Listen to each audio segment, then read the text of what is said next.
بقينا في زمن النقنق، وطبعا الاحجام زي ما انتم شايفين.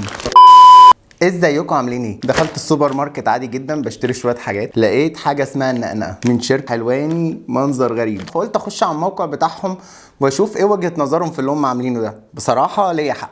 فلما دخلت لقيت حاجه غريبه جدا، عاملين السعر مفاجاه للناس. يعني مش عارف، انا المفروض دلوقتي اخش السوبر ماركت اقول لهم هي السعر دلوقتي كام في ايه وكلمنا خاص. عيب قوي شركه كبيره زي دي تعمل المفاجآت دي وتعمل الجو ده اصلا. بصوا المنظر وبصوا الاسئله وبصوا الاجابات، ايه ده يعني؟ مش فاهم. ويلا بينا ندوس وندوق. وعملنا البرجر، بصوا عامل ازاي. وده برجر النقنقه، بس 4 قطع. هتقولوا لي السعر كام؟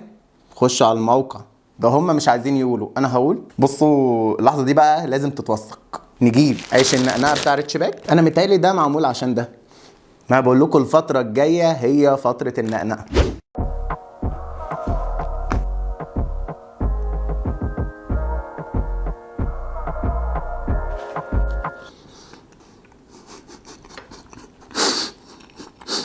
برجر مفيهوش 1% لحمه. كواليتي تحت كبدايه مش حلو خالص.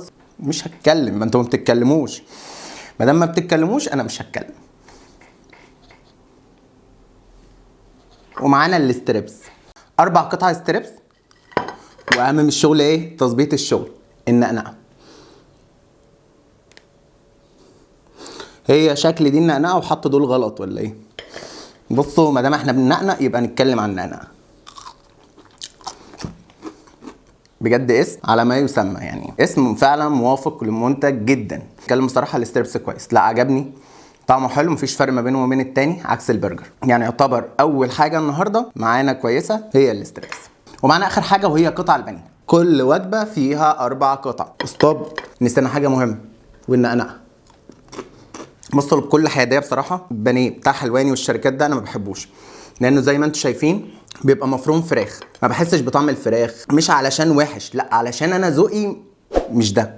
وبكده تكون خلصت حلقه النهارده. ما تنسوش الاشتراك في القناه، واي حاجه عايزين نجربها معاكم ما تنسوش تكتبوا لنا علشان نعملها لكم. سلام.